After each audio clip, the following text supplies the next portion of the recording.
నమస్తే, welcome to city 24/7 top debate. నేను సురేష్.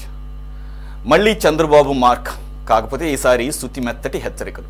పాతబాబుని చూస్తారు, ఆకస్మిక తనిఖీలుంటాయి, జాగ్రత్తగా వ్యవహరించాలంటూ వార్నింగ్లు. ఇది ఇవాళ కలెక్టర్ల సదస్సు సారాంశం. టీడీపీ కూటమి అధికారం చేపట్టాక తొలిసారి నిర్వహించిన కలెక్టర్ల సదస్సులో చంద్రబాబు దిశానిర్దేశం చేశారు. ప్రజలు మమ్మల్ని ఎన్నుకున్నారు కాబట్టి మేమే అని చేయాలంటే కుదరదని, అన్నీ చేయాలంటే కుదరదు, ప్రజల ఆకాంక్షలకు అనుగుణంగా అధికారులు కష్టపడాలని పిలుపునిచ్చారు. ఒకప్పుడు డ్రైన్లలో ఐఏఎస్ ఆఫీసర్లను దించిన రోజులను గుర్తు చేశారు.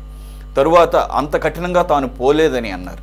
గతంలో లాగా గంటలు గంటలు ఉపన్యాసాలు ఉండబోవని, తన పనితీరుపైన రివ్యూ ఉంటుందని తెలిసి చెప్పారు. ఎవరు పని చేయకపోయినా, తప్పులు చేసినా చర్యలు తప్పవని హెచ్చరించారు.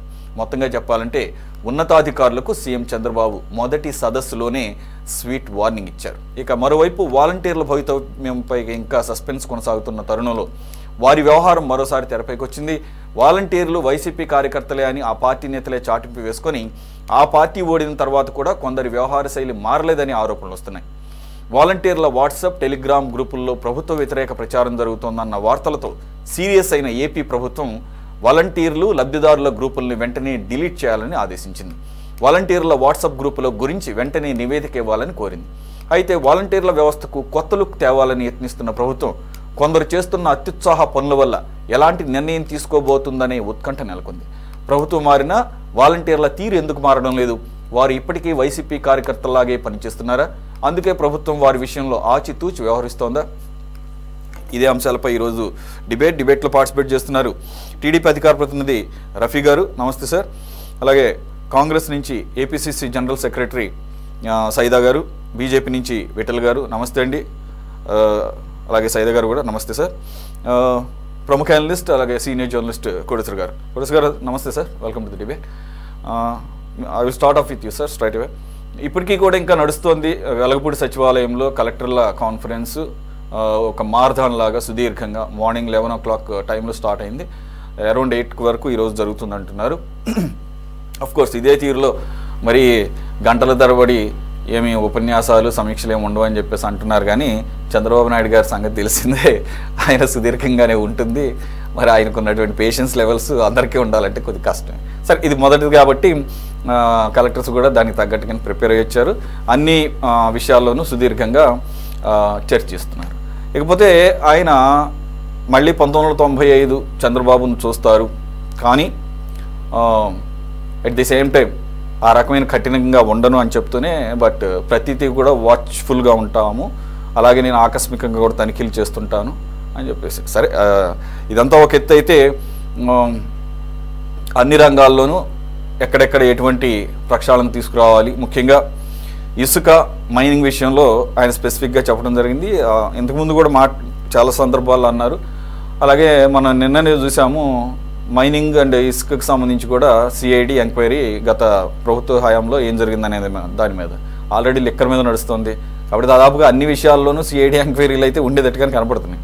అట్ ది సేమ్ టైం ఆ ఇసుక పాలసీని మార్చి ఇప్పుడు ఫ్రీ శాండ్, ఉచిత ఇసుక పథకం, దీన్ని కూడా ఎటువంటి అవకతవకలు జరగకుండా ఆల్రెడీ కొన్ని కంప్లైంట్స్ వస్తున్నాయి, రవాణా ఛార్జీలు అధికంగా ఉంటున్నాయి అని చెప్పేసి. కాబట్టి ఇసుక రీచ్లు దగ్గరగా ఉండేటట్టుగా చూడాలి, అలాగే రవాణా ఛార్జీలు సాధ్యమైనంత వరకు మినిమైజ్ చేయాలని చెప్పేసి ఆయన చెప్తున్నారు. కాబట్టి ఓన్లీ తవ్వకం, రవాణా ఛార్జీలు ఇవి కూడా మినిమైజ్ చేసేటానికి సాధ్యవంతంగా ప్రయత్నం చేయాలి. సచివాలయాల్లో ఎక్కడైతే బుకింగ్ చేసుకుంటారో అక్కడి నుంచి కూడా ప్రాసెస్ చాలా సింపుల్గాను సులభంగా ఉండాలని చెప్పేసి చెప్తున్నారు. సరే, అవన్నీ ఒక ఎత్తు అయితే పవన్ కళ్యాణ్ గారి విషయానికి వచ్చేసరికి ఆయన ఒక ఉపాధి హామీ గ్రామ సభలు దాదాపు 13,326 గ్రామ పంచాయతీల్లో ఇదొక కొత్త రకమైనటువంటి ప్రోగ్రామ్ని లాంచ్ చేస్తున్నాము, పైలట్ ప్రాజెక్టుగా ఫస్ట్ పిఠాపురాన్నిలోనే అమలు చేస్తామని చెప్పేసి చెబుతున్నారు. ఆల్రెడీ ఆయన ఉపాధి హామీ పని దినాలు కొన్ని ఎక్స్ట్రాగా కూడా కేంద్ర ప్రభుత్వం నుంచి తీసుకొచ్చినట్లుగా ఒక ఈ మధ్య కాలంలోనే విన్న వార్త చూసాం సార్. ఇవన్నీ చూసిన తర్వాత మీకు అనిపిస్తుంది ఓవరాల్గా పాలన మొత్తం కూడా ఒక గాడిని పెట్టాలన్న దాన్ని ఏమంటారు, ఒక డెడికేషన్, ఒక చిత్తశుద్ధి కనపడుతుంది అనుకోవాలి, లేదా ఇదంతా ఆరంభ సౌరత్వం ఎప్పుడు ఉండేదంటారు? చంద్రబాబు నాయుడు గారు బహుశా ఇది కలెక్టర్ల సమావేశం ఇదే మొదటి సమావేశం. గతంలో ఉమ్మడి ఆంధ్రప్రదేశ్ లో ఆయన నిర్వహించినటువంటి అనేక కలెక్టర్ల సమావేశాలకి ఒక రిపోర్టర్ గా నేను అనేక సార్లు హాజరయ్యాను. అప్పుడు అనుభవం ఏంటంటే చెప్పిందే చెప్పడం, నివేదికలు అధికారులు ఇచ్చినటువంటి నివేదికలను మళ్ళా ఆయన కూడా వాటిని చదివిందే చదవడంతో ఒక విధంగా చెప్పాలంటే జర్నలిస్టులకి, హాజరైనటువంటి జర్నలిస్టులకి లేదా అధికార యంత్రాంగానికి కూడా ఒక విధంగా ఓరు కొట్టించినటువంటి పరిస్థితి గతంలో ఉండేది. అటువంటి పరిస్థితిని ఇప్పుడు నేను మార్చుకుంటాను లేదా మారుస్తానని చెప్పేసి అంటున్నారు. అది మంచిదే. అది దానివల్ల, ఎందుకంటే గతంలో కూడా ఆ విధమైనటువంటి సాగతీత వల్ల అధికారుల్లోనూ అంత ఆసక్తి ఉండదు. ఏదో చెప్తాడులే ఈయన ఇంతే అని చెప్పేసి వాళ్ళ పని వాళ్ళు చేసుకున్నటువంటి ఉదంతాలు కూడా మనకి గతంలో ఉన్నాయి. అందువలన ఇప్పుడు కూడా ఇవాళ కూడా ఉదయం నుంచి సాగుతున్నటువంటి పరిణామం చూస్తే గతంతో పోలిస్తే, అంటే 2 రోజుల సమావేశాలతో పోలిస్తే ఇవాళ కూడా ఆయన మాట్లాడినటువంటి డోసు ఎక్కువగానే ఉన్నదనేటువంటిది నాకు అనిపిస్తూ ఉంది. సరే, దాని మీద ఫీడ్బ్యాక్ అవన్నీ తీసుకొని ఏం చేస్తారు ఏమిటనేటువంటి దానికంటే ఇక్కడ నేను చెప్పొచ్చేది ఏంటంటే, సమావేశాలు జరపడం, సమీక్షలు జరపడం ఒక ఎత్తు అయితే, ఆ సమీక్షల తర్వాత వాటి యొక్క యాక్షన్ పార్ట్ అనేటువంటిది రెండోది. ఇప్పటికి వచ్చేసరికి ఈ సమావేశాలు అనేటువంటివి ఇప్పుడు బడ్జెట్ లేదు, ఓటాన్ అకౌంట్ అంటే కొత్తగా ప్రభుత్వం ప్రకటించినటువంటి స్కీమ్స్ కానీ అట్లాంటివి ఏమీ లేవు, ఉండవు. ఆన్గోయింగ్ వాటికి నిధుల విడుదలకి అవసరమైనటువంటి అనుమతులు మాత్రమే తీసుకుంటారు కనుక ఇప్పుడు అధికార యంత్రాంగం కూడా నిర్దిష్టంగా మనం ఇది చేస్తున్నాము, ఇది చేయాలి అని చెప్పగలిగినటువంటి స్థితిలో కూడా అధికార యంత్రాంగం కూడా లేదు. At the same time CM కూడా అటువంటి అవకాశం లేదు. కేవలం సమీక్షలు లేదా గతంలో జరిగినటువంటి తప్పిదాలు లేదా ఈ 2 నెలల కాలంలో అంటే అధికారానికి వచ్చిన తర్వాత జరిగినటువంటి పరిణామాలు, వాటి ఎఫెక్ట్స్, ఇవన్నీ కూడా బహుశా చర్చకి వస్తాయి. ఇప్పుడు ఉదాహరణకి ఇసుక రవాణా రేట్ల గురించి వాటి గురించి మాట్లాడారంటే దాని అర్థం ఏంటంటే స్థానికంగా వచ్చినటువంటి విమర్శలు అనేటువంటివి చంద్రబాబు గారిని కూడా తాకాయి అనేటువంటిది మనం అర్థం చేసుకోవాలి. అందుకని వాటిని ఎట్లా మారుస్తారు ఏమిటనేటువంటి దానికి ఇంకా చంద్రబాబు నాయుడు గారి టైం ఉంది, తగినటువంటి వ్యవధి కూడా ఉందనేది మనం చెప్పుకోవాలి. ఇక పవన్ కళ్యాణ్ గారు చెప్తున్నటువంటి కానీ లేదా గ్రామీణ ఉపాధి పథకం అనేటువంటి దానికి వచ్చేసరికి కేంద్ర ప్రభుత్వం మొత్తంగానే గ్రామీణ ఉపాధి పథకానికి ఈసారి నిధులు కోత పెట్టారు. అందువలన ప్రత్యేకంగా ఒక నియోజకవర్గానికో లేదా ఒక ప్రాంతానికో ప్రత్యేకంగా అదనంగా రోజులు అనుమతి ఇవ్వడం అనేటువంటిది ఉండదు నాకు తెలిసినంత వరకు. మరి పవన్ కళ్యాణ్ గారు ఆయనకున్నటువంటి పలుకుబడి అటువంటి దాన్ని ప్రత్యేకంగా సాధించారేమో మనం చూడాలి. మొత్తం రాష్ట్ర ప్రభుత్వము ఇచ్చినటువంటి జాబ్ కార్డ్స్ వాళ్ళ అవసరాలకు అనుగుణంగా పని కల్పించిన తర్వాత కేంద్ర ప్రభుత్వం నుంచి దాన్ని క్లెయిమ్ చేసుకోవడం, ఇదొక ప్రాసెస్. అందుకని కేంద్ర ప్రభుత్వమే కొన్ని కోటాలని లేదా కొన్ని పరిమితుల్ని ఇదిగో మీ రాష్ట్రానికి ఇంత అని చెప్పేసి కేటాయించిన తర్వాత ఆ పరిమితుల మేరకే పనులు చేయించాల్సి ఉంటుంది తప్ప అదనంగా చేయించుకునేటువంటిది అది ఉండదు. ఒకవేళ ఆయన ప్రాతినిధ్యం వహిస్తున్నటువంటి నియోజకవర్గానికి ఒకవేళ అటువంటి అంటే మిగతా వాటితో పోలిస్తే ఎక్కువ పని దినాలు ఆయన కనుక కల్పించారంటే అది రేపు విమర్శల పాలు కావడానికి కూడా అవకాశం ఉంది. ఎందుకు అంటే మీ నియోజకవర్గంలో పని కల్పిస్తే సరిపోతుందా, రాష్ట్రం సంగతి ఏంటనేటువంటిది వెంటనే వైసీపీ కానీ లేదా ఇతర పార్టీలు కానీ అందుకునేటువంటి అవకాశం కూడా ఉంటుంది. అందుకని ఈ పథకాల అమలు పట్ల కూడా తగినటువంటి జాగ్రత్తలు తీసుకోవాలి. అందుకని వాటి గురించి చేసేటువంటి ప్రకటనల విషయంలో కూడా జాగ్రత్తలు తీసుకోవాలనేటువంటిది ఈ సందర్భంగా చెప్పగలుగుతున్నాం. ఎందుకు అంటే పవన్ కళ్యాణ్ గారు ఆయన ఎన్నికలకు ముందు 30,000 మంది మహిళలు, యువతులు అదృశ్యమయ్యారు అన్న దానికి సంబంధించి ఇప్పటి వరకు రాష్ట్ర ప్రభుత్వం ఏ విధమైనటువంటి సరైనటువంటి సమాధానం చెప్పలేదు. అదేవిధంగా మన శాఖలో 2,000 కోట్ల రూపాయలని డైవర్ట్ చేశారు, ఇప్పుడు కొన్ని కోట్లు మాత్రమే ఉన్నాయని చెప్పారు. అందుకని ప్రకటనలు చేసే ముందు, ఎందుకంటే ఆయన ఇప్పుడు అధికారంలో ఉన్నారు, ప్రతిపక్షంలో కాదు, అందులోనూ డిప్యూటీ సీఎం గా ఒక బాధ్యతగా ఉన్న తర్వాత వాటి పర్యవసానాలు ఎట్లా ఉంటాయి ఏమిటనేటువంటి కూడా చూడాలి. ఇప్పుడు ఇందాక మనం చూసినటువంటి విజువల్స్ లో కూడా రాష్ట్ర ప్రభుత్వము వేటిని ఎట్లా డైవర్ట్ చేస్తుంది అనేటువంటిది ఇంకా ఒక స్పష్టత కూడా వచ్చినట్టుగా మనకి ఇంకా కనబట్టలేదు. ఎందుకంటే చంద్రబాబు నాయుడు గారు చెప్పినటువంటి ఫిగర్ ఒకటి అయితే, ఇంకొక మంత్రి గారు ఇంకొక 400 కోట్లు అక్కడ కూడా ఉన్నాయని చెప్పేసి ఎవరిని చూసినప్పుడు ఏంటంటే, ఒక నిర్దిష్టమైనటువంటి సమాచారం అధికార యంత్రాంగం ఇవ్వలేదు అనేటువంటిది ఒక సూచన. సరే, అవన్నీ తర్వాత ఎట్లాగో లెక్కలు తేల్చుకుంటారనుకోండి. అందువల్ల ఈ సమీక్షలు అనేటువంటివి ఇప్పుడు ఏమి కొత్త స్కీమ్స్ లేవు, ఇంకో 4 నెలల దాకా చేసేది కూడా ఏమీ లేదు. నవంబర్ లో బడ్జెట్ సమావేశాలు పెట్టాలి, విధిగా పెట్టాల్సి ఉంటుంది. పెట్టిన తర్వాత మళ్ళా ఇంకొక 4, ఆ తర్వాత ఇంకొక 4 నెలల సమయమే ఉంటుంది. అందుకని దాదాపు ఈ సంవత్సరం అనేటువంటిది బడ్జెట్ లేదా స్కీమ్స్ అనేటువంటి లేకుండానే నడుస్తాయి కనుక ఎన్ని సమీక్షలు జరిపినా ప్రజలకి ఒరిగేది కానీ లేదా నియోజకవర్గాల అభివృద్ధికి సంబంధించి కానీ ఎలాంటి ఫలితాలు ఉండవు అనేది నాకు. రఫీ గారు, ప్రస్తుతానికైతే ఓట్ ఆన్ అకౌంట్ బడ్జెటే నడుస్తోంది. అఫ్ కోర్స్ టైం అయిపోయింది కాబట్టి దాన్ని పొడిగించారు. పొడిగించింది ఎప్పుడు కూడా ఒక 4 నెలలకి వరకు వ్యవధి ఉంటుంది. అయితే అప్పటి వరకు వెయిట్ చేయకుండా సెప్టెంబర్ అక్టోబర్లోనే పూర్తి స్థాయి బడ్జెట్ పెడతామని చెప్పేసి మొన్న vote on account budget extend చేసిన సందర్భంగా, ఆర్డినెన్స్ వచ్చిన సందర్భంగా వచ్చినటువంటి ఇన్ఫర్మేషన్ బయటికి. అలాగే మీరు ఏపీ విజన్ ఏపీ విజన్ అని చెప్పేసి ఒకటి చెప్తున్నారు, 2047 సంథింగ్. అది అక్టోబర్ 2న విజన్ డాక్యుమెంట్ అంటున్నారు, అక్టోబర్ 2న విడుదల చేస్తామంటున్నారు. దాంట్లో ఆ విజన్ డాక్యుమెంట్కి ఉన్న ప్రాముఖ్యత ఏంటి? అప్పటికే దానికన్నా ముందే బడ్జెట్ని ప్రవేశపెట్టి దాని ద్వారా దాన్ని ప్రతిబింబిస్తూ ఈ విజన్ డాక్యుమెంట్ ఉండే అవకాశం ఉందా? రఫీ గారు అడిగారు సార్. మిమ్మల్ని సార్. నమస్కారం సురేష్ గారు, అలాగే ప్యానెల్ ఉన్నటువంటి మిత్రులందరికీ కూడా నమస్కారం. సార్, ఈ ప్రభుత్వం ఏ పరిస్థితుల్లో అధికారంలో వచ్చిందో ప్రజలకు తెలుసు. వచ్చిన తర్వాత ఎలా పనిచేస్తుందో కూడా ప్రజలకు వివరిస్తా ఉన్నారు. ఏ రకంగా కేంద్రంతో సఖ్యతగా ఉండి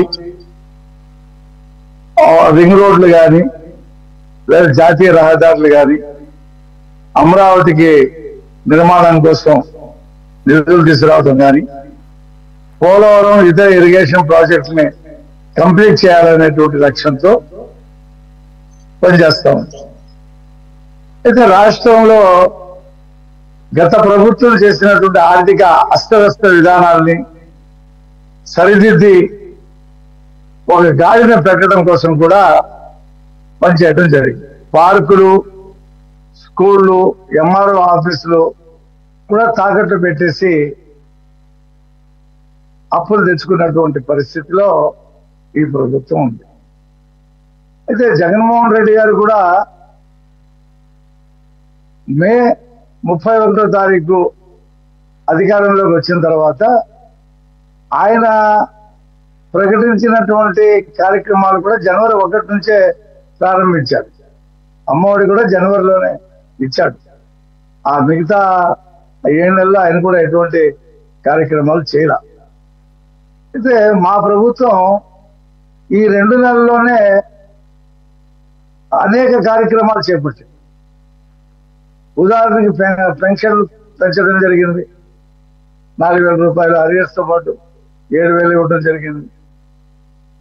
వాటిని టెన్షన్గా 1వ తారీఖే ఇచ్చి ప్రజల మన్ననలు పొందడం జరిగింది. అంతేకాకుండా ప్రతి శాఖలోనూ సమీక్షలు, శ్వేతపత్రాలు విడుదల చేసి ప్రజలకు వాస్తవాలు ఏంటో చెప్పడం జరిగింది. ఇది జరుగుతూనే మొట్టమొదటి కలెక్టర్ల సమావేశం 2 రోజులు జరపాలనుకున్నారు. వాస్తవానికి దాన్ని 1 రోజుకే కుదించారు కాబట్టి కొంచెం టైము, అంటే అన్ని విషయాలు ఉన్నాయి దాంట్లో. ప్రధానంగా తెలుగుదేశం కేంద్ర కార్యాలయంలో ప్రతిరోజు ఒక మంత్రి దగ్గరికి వచ్చేటువంటి విజ్ఞాపనలు కానీ అలాగే ప్రతి శనివారం చంద్రబాబు నాయుడు గారికి వచ్చే విజ్ఞాపనలు కానీ, ఇటీవల పవన్ కళ్యాణ్ గారు ఆఫీస్లో వస్తున్నటువంటి విజ్ఞాపనలో కానీ, గ్రామాల్లో వస్తున్నటువంటి అభ్యర్థులు మొత్తం కూడా తమ భూములు లాక్కున్నారు, తమ భూములు కైంకర్యం చేసుకున్నారు, మా దగ్గర నుంచి బలవంతంగా తీసుకున్నారు అనేటువంటి విషయాలే ఎక్కువ వచ్చినాయి. ఈ 2 నెలల కాలంలో వాటిని గుర్తించడం జరిగింది. ఎక్కడికక్కడ ఆ జాయింట్ కలెక్టర్లకి వాటిని పంపించి సరిచేయమని చెప్పడం జరిగింది. ఇవాళ కలెక్టర్ సమావేశంలో కూడా మొదటి ఎజెండా అదే తీసుకోవడం జరిగింది. తర్వాత శాంతి భద్రతల అంశం కూడా ప్రధానంగా తీసుకోవడం జరిగింది. ఎందుకంటే గంజాయి వాడకం విపరీతంగా పెరిగిపోయి విచ్చలవిడిగా గంజాయి ఎక్కడ పడితే అక్కడ దొరుకుతున్న నేపథ్యంలో యువత చెడుదారిలోకి వెళ్ళిపోయి అసాంఘిక కార్యకలాపాలు అలాగే హింసా ప్రవృత్తిని పెంచుకోవడం జరిగింది. దాన్ని దారిలోకి తీసుకురావాలంటే ఆ గంజాయి ఉత్పత్తిని పూర్తిగా ఆపి ఆ సరఫరాని ఆపటం కోసం కలెక్టర్ స్థాయి అలాగే ఎస్పీలు తీసుకోవాల్సిన చర్యల గురించి కూలంకుషంగా కలెక్టర్ సమావేశంలో శాంతి భద్రతల అంశం కూడా జరిగింది. ఇక అలాగే ఇసుక గురించి, ఇళ్ల నిర్మాణాల గురించి, అలాగే గనుల గురించి, వ్యవసాయానికి సంబంధించిన అంశాల గురించి ఒక్కొక్కటి మాట్లాడుతున్నారు. కాబట్టి అటు అధికారులు మాట్లాడుతున్నారు, మంత్రులు చెప్తున్నారు. అందుకని సమయం ఒక రోజులోనే కంప్లీట్ చేయాలి కాబట్టి ఈరోజు 8 గంటల దాకా కొనసాగేటువంటి పరిస్థితి అయితే ఉంది. ఇంకా మళ్ళీ ప్రతి నెల కలెక్టర్ సమావేశం నిర్వహిస్తానని, ఈ మధ్యలో ఆకస్మిక తనిఖీలు కూడా చేస్తాను. అలాగే పాఠశాలకు సంబంధించి కూడా సమీక్ష చేయడం జరిగింది. ఎందుకంటే కలెక్టర్ అనేవాడు జిల్లాకి అన్ని డిపార్ట్మెంట్లకి హెడ్గా ఉంటాడు కాబట్టి కలెక్టర్కి దశ నిర్దేశించడం ఈ సమావేశంలో జరిగింది. అయితే బడ్జెట్ అనేది ఖచ్చితంగా ఈ ప్రభుత్వం పెడుతుంది. చంద్రబాబు నాయుడు గారికి 14 సంవత్సరాల అనుభవం ఉంది బడ్జెట్లు పెట్టిన దాంట్లో. ఆర్థిక పరిస్థితి అస్తవ్యస్తంగా ఉండడం కారణంగా ఓటాన్ అకౌంట్ పెట్టడం జరిగింది. తర్వాత సెప్టెంబర్ అక్టోబర్లో పూర్తి స్థాయి బడ్జెట్ కూడా పెడతామని చెప్పేసి ప్రభుత్వం తరఫున ముఖ్యమంత్రి గారు చెప్పడం జరిగింది. ఆ బడ్జెట్లో మేమేమైతే వాగ్దానాలు ఇచ్చామో ఆ వాగ్దానాలు అమలు చేయడానికి దానికి టార్గెట్స్ తేదీల్ని ప్రకటిస్తామని కూడా చెప్పారు. అంత లోపల ఆర్టీసీలో ఉచిత ప్రయాణం అనేది మేము ఇచ్చినటువంటి సూపర్ 6 అది ఒక పార్ట్. దాన్ని ఆగస్టు 15కే లాంచింగ్ చేయాలని చెప్పి మంత్రివర్గం భావిస్తున్నట్టు మాకు తెలిసింది. రెండోది అన్నా క్యాంటీన్, పేదవాడికి పట్టెడు అన్నం ఉదయం మధ్యాహ్నం రాత్రి దొరికే 5 రూపాయలకి దొరికేటువంటి అన్నా క్యాంటీన్ని 100 అన్నా క్యాంటీన్, ఎందుకంటే వాటిని ధ్వంసం చేసి అవి పనిచేయకుండా ఉండేటువంటి పద్ధతిలో పడగొట్టినటువంటి నేపథ్యంలో వాటిని పునర్నిర్మాణం చేస్తూ ఆ అన్నా క్యాంటీన్లో కొన్ని సచివాలయాలు పెడతాం చెప్పింది.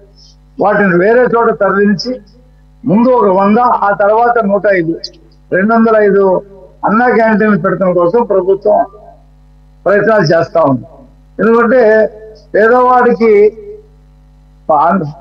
ఆకలితో ఎవరు కూడా ఉండకూడదు. 5 రూపాయలతో మీకు భోజనం దొరుకుతుంది. ఎందుకంటే బయట 100 రూపాయలు, 70-80 రూపాయలు కూడా ఉంది. 5 రూపాయలతో స్వచ్ఛమైనటువంటి మంచి భోజనం ఇవ్వటం అనేది ఈ ప్రభుత్వ లక్ష్యంగా ఉంది.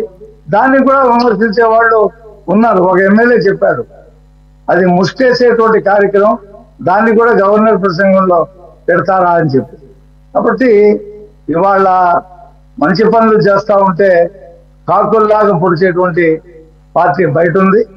వాళ్ళ హయాంలో జరిగినటువంటి హత్యలు, వాళ్ళ హయాంలో అటువంటి విమర్శలు చేస్తే ప్రజలు చూసుకుంటారు సార్. అవి చాలా అన్వాంటెడ్. అది ఏ పార్టీలో ఉన్నా కానీ 5 రూపాయలకి ఫుడ్ పెడుతున్నప్పుడు కంటిన్యూ చేయడం పక్కన పెట్టి ఏకంగా తీసేయడమే ఒక పెద్ద తప్పు. అంటే ఇప్పుడు మళ్ళీ వాటిని పునరుద్ధరిస్తున్నప్పుడు దాన్ని తక్కువ చేసి మాట్లాడటం అంతకన్నా అవివేకం ఉండదు.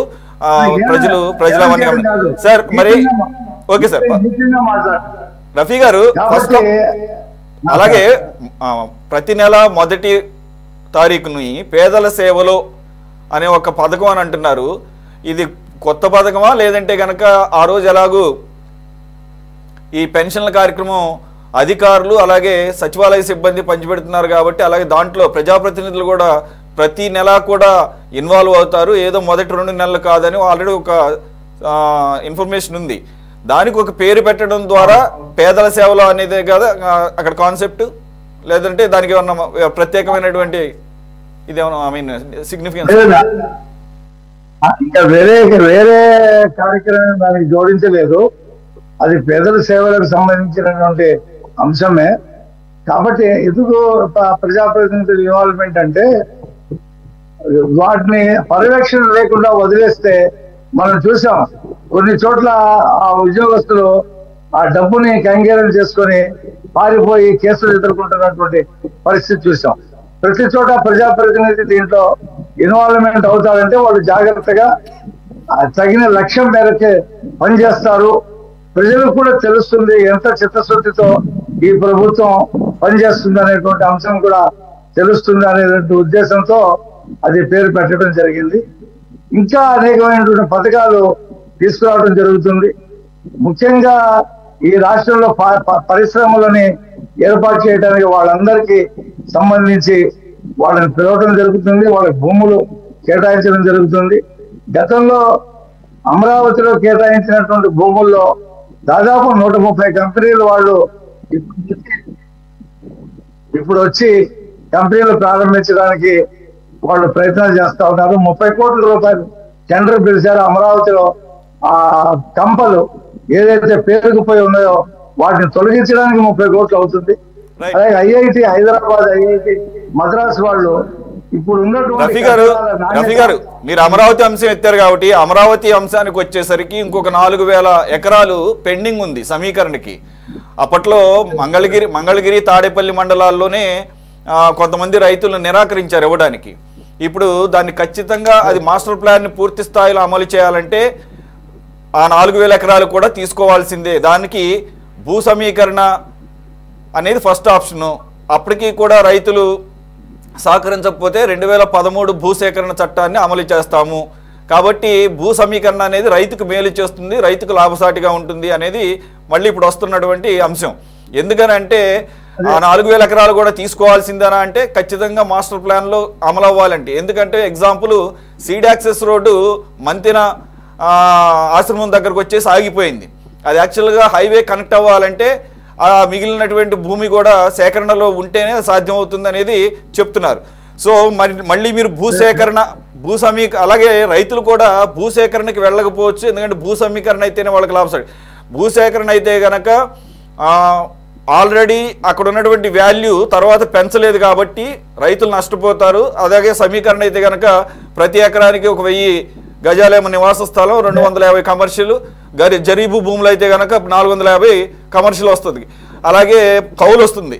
మరి ఒకవేళ రైతులు in case for any reason, maybe political reason అనుకుందాం, అక్కడ గతంలో కూడా కొంతమంది వైసీపీ సంబంధించినటువంటి రైతులు ఉన్నారు, వాళ్ళు నిరాకరించి ఇప్పుడు కూడా అటువంటి పరిస్థితి వస్తే మీరు సేకరణ చేస్తే మళ్ళీ ఒక వ్యతిరేకత వచ్చేదాన్ని ఏ విధంగా ఎదుర్కొంటారు మీరు? ఇప్పుడు మీరు చాలా విషయాలు చెప్పారు. అయితే ఇక్కడ ఆ 4000 ఎకరాలని తీసుకోవడానికి రైతులతో మాట్లాడటానికి సిఆర్పి అధికారులు వాళ్ళని పిలిచి మీటింగ్ పెట్టారు. రైతులు కూడా ఇవ్వటానికి సిద్ధంగా ఉన్నారు. గతంలో అక్కడ ఉండేటువంటి ఎమ్మెల్యే ఆళ్ళ రామకృష్ణారెడ్డి వాళ్ళని ప్రోవోక్ చేసి ఇవ్వకుండా ఆపాడు. కాకపోతే ఇప్పుడు రైతులు ఏమంటున్నారంటే ఇది అది జాతీయ రహదారికి దగ్గరగా ఉండేటువంటి భూములు కాబట్టి లోపల ఉండే వాళ్ళకి ఇచ్చినటువంటి ప్లాన్ కాకుండా మాకు కొంచెం పెంచి ఇవ్వండి అని చెప్పి వాళ్ళు మాట్లాడుతూ ఉన్నారు. కాబట్టి ఆ విషయాలన్నీ కూడా పొదుపు వస్తాయి. వాళ్ళు ఇవ్వడానికి సిద్ధపడ్డారు సురేష్ గారు. ఎవరు కూడా నిరాకరించట్లేదు. Thanks for the clarity. కొద్ది రోజుల్లోనే వాళ్ళ దగ్గర ఇది తీసుకోవడం జరుగుతుంది. ఇక భూసేకరణ ప్రకారంగా 2013 చట్టం ప్రకారంగా అయితే ఇది బలవంతంగా తీసుకోవటమే జరుగుతుంది. అలా బలవంతంగా తీసుకోవటం అనేది మా ప్రభుత్వానికి ఇష్టం లేదు. రైతుల ఆకాంక్షలకు అనుగుణంగా వాళ్ళ ఇష్టంతోనే మిగతా రైతులు ఎలాగిచ్చారో రాజధాని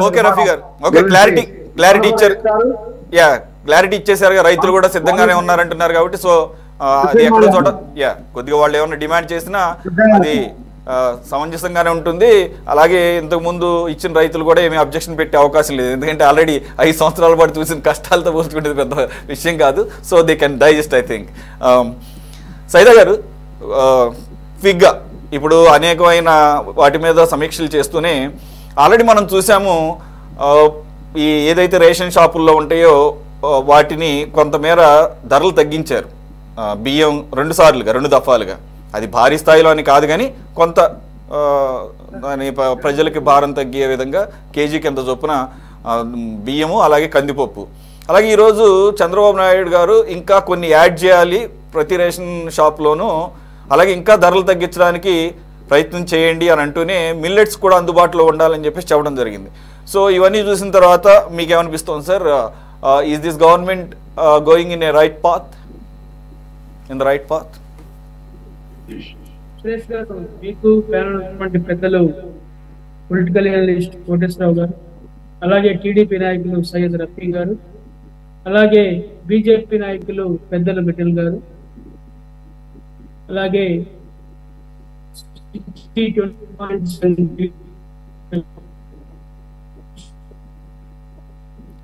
ప్రధానంగా గారు తన టీం తోటి కలెక్టర్ల గారు కానివ్వండి, కలెక్టర్ల సదస్సు అనే పేరుతోటి ఈరోజు ఆయన టీం మొత్తం మంత్రులు కానివ్వండి అధికారులతోటి ఉదయం 11 గంటల నుంచి ఇప్పటి వరకు కూడా సుదీర్ఘంగా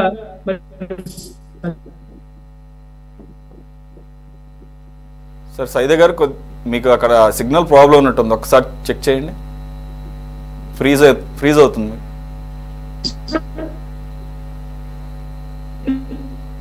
ఓకే సార్, ఈ లోపల మళ్ళీ మీ దగ్గరకు వస్తాను.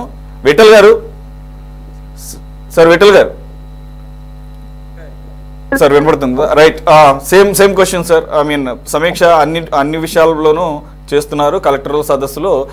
అదే కలెక్టర్ల సదస్సు గతం ప్రభుత్వం మొదటి కలెక్టర్ల సదస్సు జరిగింది, అది బాగా గుర్తుంటుంది అందరికీ. ఆ కలెక్టర్ల సదస్సులో ఆయన చాలా గొప్పగా this is going to be your last meeting in this building, tomorrow this won't be there ఉండదు అని చెప్పేసి ప్రజావేదికను కూల్చేశారు. ప్రజావేదికలో ఆయన పెట్టాడు కలెక్టర్ల సదస్సు జగన్మోహన్ రెడ్డి గారు కదా. సరే, అది సందర్భం వచ్చింది కాబట్టి అదే కలెక్టర్ల సదస్సు ఈ ప్రభుత్వం ఏర్పడిన తర్వాత సుదీర్ఘంగా సాగుతోంది.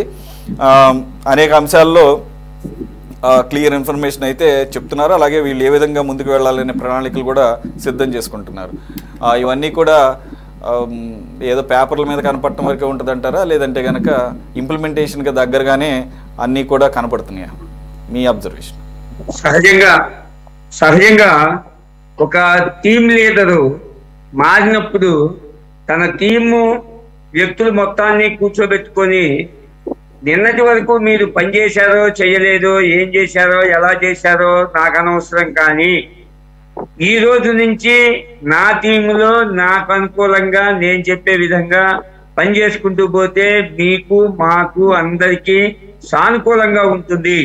అదేవిధంగా ప్రజల వద్దకు వెళ్ళటానికి, ప్రజలకి పాలన అందించడానికి కావాల్సినటువంటి ఒక మార్గనిర్దేశనం చేయడం అనేది సంతోషించదగిన విషయం.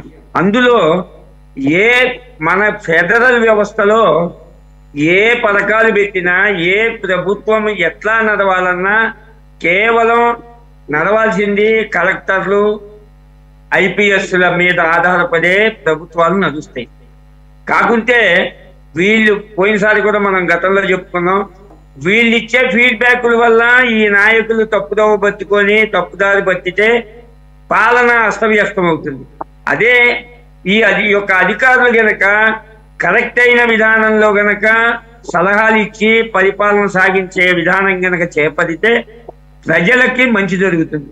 అందుకోసమని నాకు అనిపించింది ఈ రోజున కలెక్టర్ల సదస్సులో పవన్ కళ్యాణ్ గారు చెప్పినటువంటి విధానం కానీ, పవన్ కళ్యాణ్ గారు చాలా హుందాగా, చాలా గౌరవప్రదంగా మీ ఆఫీసర్లను అందరినీ సంబోధిస్తూ మీరు మాకు సలహాలు ఇవ్వండి, మేం కానీ మా మంత్రులు కానీ ఎక్కడన్నా పొరపాటు చేస్తుంటే వాటిని సరి చేయటానికి కావాల్సిన సలహాలు మీరు ఇస్తూ ఉన్నట్టయితే మేము దాన్ని అనుసరిస్తామని చెప్పే ఒక మాట చాలా హుందాగా ఉన్నది, చాలా గౌరవప్రదంగా ఉన్నది. అధికారులకి గౌరవాన్ని ఇచ్చేటువంటి ఒక మంచి సాంప్రదాయంగా కూడా అనిపించింది. అదేవిధంగా చంద్రబాబు నాయుడు గారు ఒక మంచి డిమాన్స్ట్రేటర్, ఎవరి చేత ఏ పని ఎలా చేయించుకోవాలో తెలిసినటువంటి వ్యక్తి.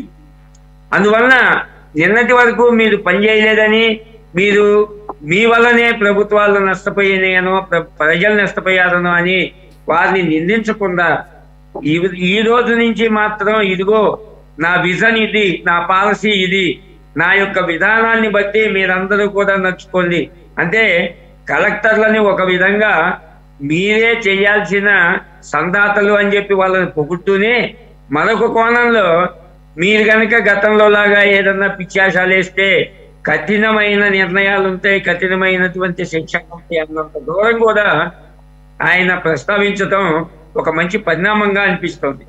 ఇకపోతే ఇందాక కోటేశ్వరరావు గారు ప్రస్తావిస్తూ ఈ నిధులు, ఈ కావాల్సినటువంటి పథకాలకి వాటికి కావాల్సిన నిధులు అవన్నీ ప్రస్తావన ఏదో సింపుల్ గా చేసినట్టున్నారు.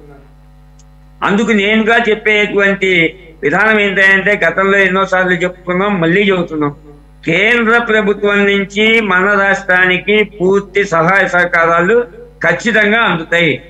అందుకు నిదర్శనం ఈ యొక్క ప్రభుత్వంలో మేము కూడా భాగస్వాములం. కాబట్టి ఈ ప్రభుత్వానికి చెడ్డ పేరు వస్తే మాకు కూడా చెడ్డ పేరు వచ్చినట్లే. అందువలన మేము ఎటువంటి పరిస్థితుల్లో తప్పు చెయ్యము అనేటువంటి ఒక దృఢమైన నమ్మకంతో మేమున్నాం. అలాగే దాన్ని ప్రజలకు కూడా నమ్మకం కలిగించడానికి నిదర్శనం ఏంటంటే అమరావతికి రైలు మార్గానికి కావాల్సినటువంటి నిధులు కేటాయిస్తామని అనౌన్స్ చేయటం, అదేవిధంగా రాజధాని అభివృద్ధికి ఒక ప్రణాళికను చేపట్టడం, పోలవరం, అదేవిధంగా రోడ్లకు కూడా నితిన్ గడ్కరీ గారు సానుకూలంగా స్పందించడం, గతంలో జరిగినటువంటి ఈ కాలేజీలు వీటికి కావాల్సిన నిధుల్ని కంటిన్యూ చేయటం, ఈ విధంగా చూసుకుంటూ పోతే ఒక మంచి పరిణామం అయితే వస్తున్నది. అయితే ఆ నిధుల్ని సద్వినియోగం చేయడానికి కావలసినటువంటి యంత్రాంగం, ఈ యంత్రాంగాన్ని గాలిలో పెట్టడానికి, యంత్రాంగాన్ని సవ్యమైన సక్రమమైన మార్గంలో నడపడానికి ఈ రోజున చంద్రబాబు నాయుడు గారు ఈ యొక్క కలెక్టర్ల సమావేశం పెట్టి అందులో మంత్రులందరినీ కూడా భాగస్వాముల్ని చేస్తూ ప్రతి ఒక్కరు కూడా ఒకరికొకరు సమన్వయంగా ఈ యొక్క ప్రభుత్వం సాగించడానికి కావాల్సినటువంటి సహాయ సహకారాలని కూడా అర్థిస్తూ, మరొక పక్క ఏదైనా తప్పు జరిగితే నేను ఎవరిని క్షమించనని ఒక వార్నింగ్ కూడా ఆయన ఇస్తూ చేస్తున్నటువంటి ఈ యొక్క విధానం మాత్రం ఆస్వాదించదగింది. అదేవిధంగా మనం స్వాగతించదగినటువంటి పరిణామం. కాబట్టి రాబోయే కాలంలో 4 రోజులు లేట్ అయినప్పటికీ ఈ యొక్క ప్రభుత్వం ప్రజలకి అనుకూలమైనటువంటి పరిపాలన, ప్రజల యొక్క క్షేమం కోసం, ప్రజల యొక్క బాగు కోసం పాటుపడే ప్రభుత్వం అని మాత్రం ఖచ్చితంగా చెప్పగలుగుతున్నాం మేము. ఓకే కోటేశ్వర గారు, మొదటిసారి ఎప్పుడు కూడా హైదరాబాద్ ప్రస్తావన తీసుకొచ్చినప్పుడల్లా చంద్రబాబు నాయుడు గారు హైదరాబాద్ స్వరూపాన్ని మార్చింది నేను, హైటెక్ సిటీ రూపకర్త, దాంట్లో ఎటువంటి డౌట్ లేదు, అప్పుడున్నటువంటి కేంద్ర ప్రభుత్వ విధానాల ద్వారా అనుకూలంగా. అయితే ఈరోజు మాత్రం అధికారుల పాత్ర చాలా ప్రముఖంగా ఉంది హైదరాబాద్ స్వరూపం, హైదరాబాద్ యొక్క అభివృద్ధిలో. అంటే ఆయన ద్వారా ఆయన డెసిషన్ తీసుకుంటేనే అనుకోండి వీళ్ళకి పాత్ర ఉండేది అని అధికారులను ఇన్వాల్వ్ చేయటం ఒకటి. రెండోది వచ్చేసరికి పిఎం ఆవాస్ యోజనలో గత ప్రభుత్వ హయాంలో చాలా భారీ స్థాయిలో మిగిలిన రాష్ట్రాలతో పోల్చుకుంటే కేటాయింపులు ఎక్కువ జరిగినట్లుగా ఇన్ఫర్మేషన్ ఈరోజు పార్లమెంట్లో బీజేపీ కే లక్ష్మణ్ అడిగిన ప్రశ్నకు సమాధానంగా వచ్చినటువంటి ఆన్సర్. మిగిలిన రాష్ట్రాల కన్నా ఎక్కువ ఇళ్ళు కేటాయించడం జరిగింది ఆంధ్రప్రదేశ్కి, కానీ సగానికి కన్నా కూడా తక్కువగానే వాటిని నిర్మించడం జరిగింది. కొన్ని ఇంకా నిర్మాణ స్థాయిలోనే ఉన్నాయి, కొన్ని అసలు సగం పైనే అసలు మొదలు పెట్టలేదు. If I'm not wrong 20 lakh plus ఇళ్ళు కేటాయింపులు జరిగితే 9 లక్షల పైచీలకు మాత్రమే నిర్మాణ రూపంలో ఉన్నాయి. ఒక 10 లక్షలు అసలు ప్రారంభానికి నోచుకోలేదు. దానికి అనుగుణంగానే కేటాయింపులకి తగ్గట్టుగా విడుదల కాలేదు నిధులు. అంటే పూర్తి స్థాయిలో దాన్ని యూటిలైజ్ చేసుకోలేకపోవటం. కంపారిటివ్లీ అదర్ స్టేట్స్ తక్కువ కేటాయించిన కానీ వాళ్ళు పూర్తి స్థాయిలో దాదాపుగా అని చెప్పేసి ఒక ఎగ్జాంపుల్గా తెలంగాణను తీసుకుంటే 2.5 లక్షల ఇళ్ళు మాత్రమే కేటాయించినా కూడా 2,24,000 వరకు కూడా ఇళ్ళు కంప్లీట్ చేసినటువంటి పరిస్థితి కనపడుతోంది. ఈ గత ప్రభుత్వం 2019-24 మధ్య జగన్ ప్రభుత్వం ఆఖరికి పిఎం ఆవాస్ యోజన పథకాన్ని కూడా గండి కొట్టింది అని చెప్పేసి పార్లమెంట్ సాక్షిగా బయటకు వచ్చినట్టు వ్యవహారం. అసలు మిగిలిన రాష్ట్రాలతో పోల్చుకుంటే అంత ఎక్కువ కేటాయింపులు ఏపీకి కేటాయించడం మంచిదే అయినా ఎందుకని ఆ స్థాయిలో కేటాయించారు? సరే కేటాయించారు దాన్ని ఎందుకని యూటిలైజ్ చేసుకోలేకపోయారు? ఇప్పుడు దాని గురించి మాట్లాడబోయే ముందు విఠల్ గారు నేనేదో కేంద్ర స్కీముల గురించి లేదా కేంద్రం ఇచ్చే నిధుల గురించి ఏదో కామెంట్ చేసినట్టుగా ఆయన ఫీల్ అయినట్టున్నారు. కేంద్ర నిధుల గురించి లేదా కేంద్ర స్కీముల గురించి నేనేమి ప్రస్తావన చేయలేదండి. నేను చెప్పింది ఏమిటంటే రాష్ట్ర బడ్జెట్ లేదు, ఓటాన్ అకౌంట్, కొత్త స్కీమ్స్ కానీ కొత్త పథకాలు కానీ ఏమి లేవు, ఉన్నదాన్ని ఖర్చు పెట్టడం తప్ప మరొక 4 నెలల పాటు అనే సందర్భంలో నేను స్కీమ్స్ అన్నాను తప్ప కేంద్రం ఇచ్చేదాని గురించో లేదా వచ్చేదాని గురించో నేను చెప్పలేదు. సరే చెప్పాల్సి వస్తే అది వేరే అంశం, వేరే సందర్భంలో మనం చెప్పుకోవచ్చు. ఏమొస్తాయి ఏమిటనేటువంటి ఇప్పటి వరకు ఒట్టిస్తరే మంచినీళ్లు తప్ప నిర్దిష్టంగా ఏమీ రాలేదు అనేటువంటి మాత్రం నేను ఈ సందర్భంగా చెప్పదలుచుకున్నాను. ఇక ఇళ్ల కేటాయింపు అనేటువంటిది ఇప్పుడు ఉత్తరప్రదేశ్ కానీ మధ్యప్రదేశ్ కానీ బీహార్ కానీ ఇవన్నీ కూడా అత్యంత అంటే మిగతా దక్షిణాది రాష్ట్రాలతో పోలిస్తే అత్యంత దారిద్ర్యంలోనూ లేదా వెనుకబడినటువంటి రాష్ట్రాలుగా ఉన్నాయనేటువంటిది స్వయంగా నరేంద్ర మోడీ గారి నీతి ఆయోగ్ ఇచ్చినటువంటి ర్యాంకింగ్స్ లోనే ఈ బీజేపీ పాలిత రాష్ట్రాలన్నీ చివరిలో ఉంటాయి. అందువలన ఒక రాష్ట్రానికి ఎక్కువ ఒక రాష్ట్రానికి తక్కువ కాదు. ఈ ఇళ్లకు సంబంధించి ఏ రాష్ట్రంలో ఎన్ని ఇళ్ల అవసరం ఉంది దాన్ని ఒక ప్రణాళికాబద్ధంగా, అంటే అన్ని రాష్ట్రాల్లో అన్ని ఇళ్లని ఒకేసారి కేంద్రం ఇవ్వలేదు, రాష్ట్రం ఇచ్చినా కానీ రాష్ట్రాలు కూడా వాటిని పూర్తి చేయలేదు. అందుకని దశల వారీగా ఏ రాష్ట్రానికి అవసరమైన విధంగా ఆ రాష్ట్రం ఇళ్ళు ఇవ్వాలి అనేది పాలసీగా ఉండాలి. మరి ఒకవేళ అదే కనుక ఇప్పుడు రాష్ట్రానికి ఆంధ్రప్రదేశ్ కి ఎక్కువ ఇచ్చారంటే మన జగన్మోహన్ రెడ్డి గారుతో బీజేపీతో ఉన్నటువంటి సంబంధాల ప్రకారం ఇచ్చారని ఏమన్నా వాళ్ళు చెప్పుకుంటారేమో తెలియదు. చెప్పినా కానీ ఆ ఇళ్లను కూడా పూర్తి చేయలేనటువంటి పరిస్థితిలో రాష్ట్రం ఉన్నది అనేటువంటిది ఒకటి. అందువల్ల ఒకవేళ అదే కనుక వాస్తవం అయితే ఇప్పుడు చంద్రబాబు నాయుడు గారు అదే కూటమి ప్రభుత్వంలో ఆయన నాయకత్వంలో ఆ బీజేపీ ఉంది కనుక ఒకవేళ కొన్ని లక్షల ఇళ్లు అదనంగా కేటాయించినా గానీ రాష్ట్ర ప్రభుత్వము వాటిని కట్టగలిగినటువంటి స్థితిలో ఉంటుందా? ఎందుకు అంటే కేంద్రం ఇచ్చేటువంటి నిధులు ఇళ్ల నిర్మాణానికి సరిపోవు. తెలంగాణలో కూడా ఆ డబుల్ బెడ్రూమ్ అంటే కేంద్రం ఇచ్చేటువంటి నిధులను కలుపుకొని రాష్ట్ర ప్రభుత్వం వాటాను జత చేసి డబుల్ బెడ్రూమ్ ఇళ్లు నిర్మిస్తానని చెప్పేసి బీఆర్ఎస్ ప్రభుత్వము జనాన్ని ఊరించింది.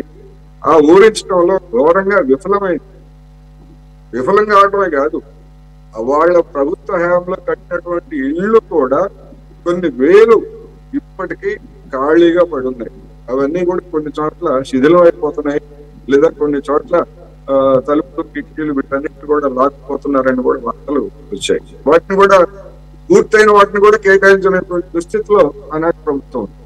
అందుకని ఇళ్ళు అనేటువంటిది ఇవాళ పెరిగినటువంటి ఖర్చులతో పోల్చినప్పుడు ఏ ప్రభుత్వం ఉన్నా కానీ వాటిని తగినంత నిధులు కేటాయించకుండా వాటిని పూర్తి చేసే అవకాశం లేదు. అందుకనే నేను ఇందాక చెప్పింది, ఇప్పుడు ఓటాల అకౌంట్ బడ్జెట్ ఉంది, అక్టోబర్ లో పెట్టినా నవంబర్ తోటి గడువైపోతుంది. ఒకవేళ ఒక నెల ముందు పెట్టినా కానీ 4 నెలలు కాకపోతే 5 నెలలు ఆ బడ్జెట్ ఉంటుంది. ఆ బడ్జెట్ లో ఎంత కేటాయిస్తారు, ఎంత ఖర్చు పెడతారు ఆ టైంలో అనేటువంటి ఇవన్నీ కూడా భవిష్యత్తులో ఊహాజనితమైనటువంటి తప్ప ఇప్పటికీ నిర్దిష్టత లేదు. అందుకని ఆ ఇళ్ళు అనేటువంటి దానికి వచ్చేసరికి ఉత్తరాది రాష్ట్రాలు, ముఖ్యంగా బీజేపీ పాలిత రాష్ట్రాలు అనేటువంటివి ఇప్పటికీ ఆ ఇళ్ల కోటాన్ని పూర్తిగా అవి కూడా నెరవేర్చలేకపోయినాయి. ఎందుకంటే వాటికి ఉన్నటువంటి ఆర్థిక పరిస్థితి కూడా అంతే. అందుకని నా అభిప్రాయం ఏంటంటే పిఎం ఆవాస్ యోజన కింద ఇచ్చేటువంటి కేంద్రం ఇచ్చేటువంటి మొత్తాలని ఇప్పుడు ఇస్తున్నటువంటి దానికి రెట్టింపు చేస్తే తప్ప పేదలు వాళ్ళు సొంతంగా కట్టుకోవాలన్నా, లేకపోతే కొంత జత చేసి కట్టుకోవాలన్నా, లేదా రాష్ట్ర ప్రభుత్వం కొంత జత చేయాలన్నా కానీ సాధ్యం అవుతుంది. లేకపోయేట్లయితే రాష్ట్ర ప్రభుత్వాల మీద భారం పడుతుంది. భారం పడి రకరకాల కొత్త పద్ధతులు ఇవ్వమో అని చెప్పలేదు, కట్టలేమో అని చెప్పలేదు. ఇప్పుడు తెలంగాణలో ఇప్పుడు నడుస్తున్నది ఏమిటి, మీకు స్థలం ఉంటే మీకు మేము డబ్బు ఇప్పిస్తాము చెప్తున్నా. ఎంతమందికి ఆ విధమైనటువంటి స్థలాలు ఉంటాయి, ఎట్లా ఇస్తారు, ఎట్లా అనేటువంటిది ప్రశ్న. బడ్జెట్ లో కేటాయించిందేమో 9,000 కోట్లు, మేము 24,000 కోట్లతో ఇల్లు కడతామని చెప్పేసి తెలంగాణ మంత్రులు చెప్తున్నారు. అందుకని అలాంటి నిర్దిష్టత లేకుండా ఉండేటువంటి పథకాలు ఆంధ్రప్రదేశ్ లో ప్రకటించినా గానీ జనానికి ఏమి ఉండదు. అందుకని ఈ 4 నెలలు, ఈ 3 నెలలు చంద్రబాబు నాయుడు గారికి సమీక్షలు చేసుకోవడానికి తగినటువంటి సమయం వచ్చింది కనుక బడ్జెట్ నాటికి ఒక నిర్దిష్టమైనటువంటి రూపం, ఇళ్లు కావచ్చు, రోడ్లు కావచ్చు, ఎందుకంటే విమర్శల పాలైన అవే కదా. వాళ్ళ హయాంలో నిర్మించినటువంటి టిట్కో ఇల్లు కూడా కేటాయించలేదని కదా లబ్ధిదారులకి గతంలో వచ్చినటువంటి విమర్శలు. అందుకని అది పెద్ద సమస్య కనుక వాటి మీద ఒక సమగ్రమైనటువంటి సమీక్ష ఈ ఒక్క కలెక్టర్లు ఈ సమావేశంలో అది సరిపోతుంది. తర్వాత అయినా బడ్జెట్ కేటాయింపుల సందర్భంగా దానికి నిర్దిష్ట రూపం ఇవ్వాలనేది సందర్భంగా నేను చెప్తాను. ఓకే శైల గారు, I think the line is ఓకేనా? ఇల్లు అనగానే ఇందిరమ్మ ఇల్లు అనేది మీ కాంగ్రెస్ పార్టీ తీసుకునే ఆ నినాదం ఒకటి బాగా గుర్తొస్తుంది. అది బాగా అప్పట్లో బాగా జనాల్లోకి వెళ్ళింది. ఆ రకంగానే కట్టించి ఇవ్వడం జరిగింది. ఇప్పుడు ఏదైతే ఈరోజు ఇచ్చినటువంటి ఇన్ఫర్మేషన్ పార్లమెంట్ సాక్షిగా బీజేపీ కె లక్ష్మణ్ గారు అడిగిన దానికి పిఎం ఆవాస్ యోజన పథకాన్ని కూడా గత ప్రభుత్వం జగన్మోహన్ రెడ్డి ప్రభుత్వం సరిగా ఉపయోగించుకోలేకపోగా ఆ కేటాయింపు, అఫ్కోర్స్ కోటేశ్వర గారు చెప్పారు ఆ నిధులు సరిపోవు, కేంద్రం కేటాయించే నిధులు రాష్ట్రం కూడా కొంత భరించాల్సి వస్తుంది. అంటే ఆల్రెడీ తెలిసిందే రాష్ట్రం భరించే పరిస్థితి లేదు కాబట్టే పేదలకి ఇళ్ల పథకాన్ని కూడా ఆయన నెగ్లెక్ట్ చేశారని భావించాలా?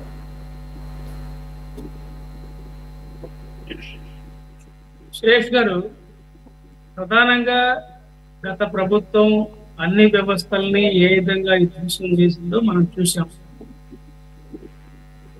2014 నుంచి 19 దాకా ముఖ్యమంత్రిగా ఉన్నటువంటి చంద్రబాబు హయాంలో కేంద్ర ప్రభుత్వం ఇచ్చినటువంటి నిధులతోటి టిట్కో ఇల్లు మనం చూసాం. కొన్ని లక్షల ఇల్లు, దాదాపు 4.5 లక్షల 5 లక్షల ఇల్లు నిర్మాణం మరి రాష్ట్రంలో జరిగినటువంటి పరిస్థితి. ఆ ఇల్లు పూర్తి కాకుండా ఎవరైతే ఆ యొక్క లబ్ధిదారులు ఉన్నారో ఆ ఇల్లు ఒప్పజెప్పకుండా ఏ విధంగా శిథిలావస్థకు తీసుకొచ్చారో మనం చూసాం స్వయంగా.